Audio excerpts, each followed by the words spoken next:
Hi everyone, my name is Sydney and today I'm going to present to you about the digital divide, which was my project over this semester. So first, I'd like to share specifically why I picked this. As a communication student at Queens, I have been hearing about the digital divide and other media, different studies over the last 4 years, and specifically the digital divide was on my mind this semester because as a senior communications major, we do our capstone, which includes not only original research and a couple of other assignments, but we also do a volunteer project with an organization called Digital Charlotte. Digital Charlotte is housed in the night school. It's run by a couple of really great guys who are always trying to find ways to close the digital divide. And specifically, they have turned to some professors, including Dr. Nathaniel, who is my capstone teacher, to get some volunteers to help them with some of their initiatives. And one of their initiatives is teaching digital literacy classes. So this semester, for 6 weeks, I was a teacher's assistant at a class in Beatties Ford. It's just basic literacy training. So I was actually able to see the digital divide like in real life, and find it really interesting, and I want to kind of spread the word about it and really explain to people why it's so important. So first of all, digital inclusion refers to the activities necessary to ensure that all individuals and communities, including the most disadvantaged, have access to the use of information and communication technologies. So this includes 5 different things. It includes affordable and good broadband internet service. You don't want internet service that doesn't work, even if it's affordable. Internet-enabled devices that meets the needs of the users, access to digital literacy training, and then quality tech support.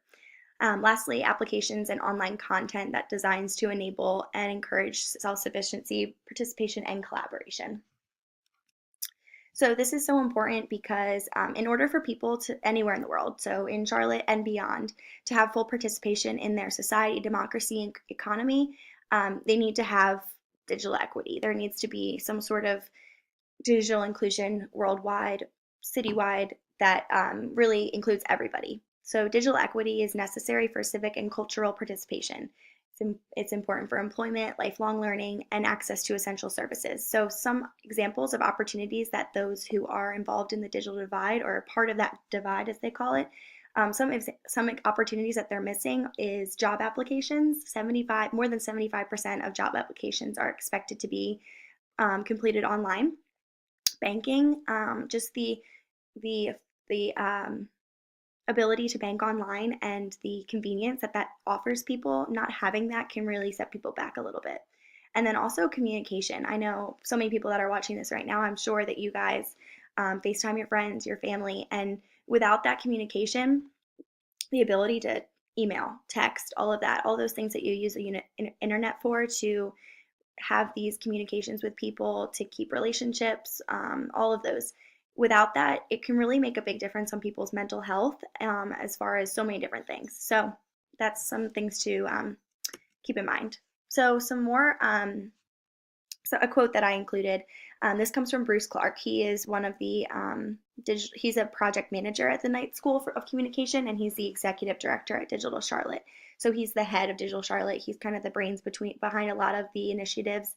And he says that not having access or being left out in some way, either you don't have a device, you don't have the internet, or you just don't have digital literacy skills to take advantage of those things, really cuts you out from being a participating member in society.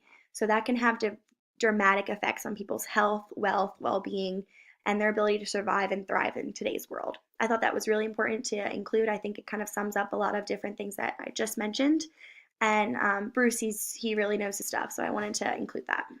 The rural digital divide is another important aspect to include because it kind of sums up the situation for a lot of people who live in rural communities. So an important thing that they included in this article is too many American children are unable to adequately complete their homework because they're part of the digital divide. Getting rural internet connections up to speed, Americans who live in these areas do not have access to digital services that most Americans rely on. So that's important because there's this large group of people who live in rural communities that are simply not getting any internet access because of where they live. And the Broadband Connects American Coalition is trying to close that, specifically that rural digital divide.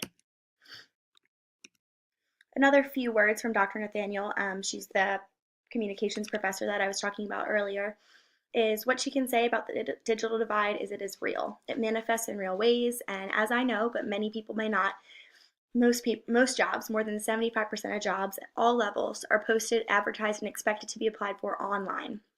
If that was the only thing, that would already be major. But add to that that more than 75% of high school teachers are requiring assignments that demand digital access.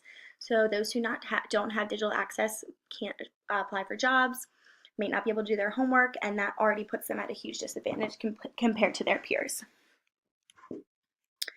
Some more evidence that I included is this article about digital divide in Africa. So one thing that I thought was really interesting is that if you live in Africa, purchasing a gigabyte of mobile internet data can set you back as much as $35. And then something that I really wanted to also point out from this article is that the high prices is a barrier to access represents for millions of the digital divide it breeds. For many beyond individuals, the impact of high internet costs can also be significant for millions of small businesses. So these small businesses that don't use the internet, it can be really hard for them to grow. So studies that show that small businesses that use the internet grow twice as fast as those who do not. So the speed of internet across the continent also remains underwhelming. So it's really important that we consider the digital divide broadly as not just a problem in Charlotte. So another interview I had was with Andrew Wu, and he's the director of operations at Digital Charlotte. So he kind of has a lot of insight about the problem as well. So he says, right now we are in a very turbulent time with the end of net neutrality in the United States. This could result in price hikes, which would mean a lot of lower income individuals and households might have to deprioritize internet access, which would increase the digital divide gap. So those who cannot afford internet access, they might have to choose like food or clothing over internet access. So just the fact that they would have to make those prioritizing decisions is really, it's worrisome because it will continue to increase the digital divide gap. So my recommendations, the most important part is I think that internet access should be as commonplace as water is. So I want it to be delivered to your home through what they call a fiber pipe, and this has been discussed a lot. Google Fiber, for example, has been talking about this a lot recently.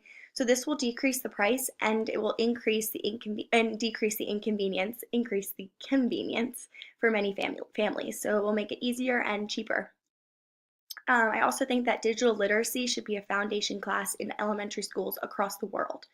A lot of elementary schools in the US already have digital literacy or computer classes, but across the world, I think that it should just be a foundation class. It should be as commonplace as writing and reading.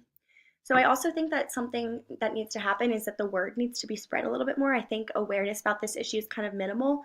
People kind of go about, those who aren't in the divide go about thinking that it's no big deal. Like, we have internet, we use it every day, but there's so many people that don't know about it, and those people could potentially make a huge difference. So the more people that know about it will be able to be involved to make a change.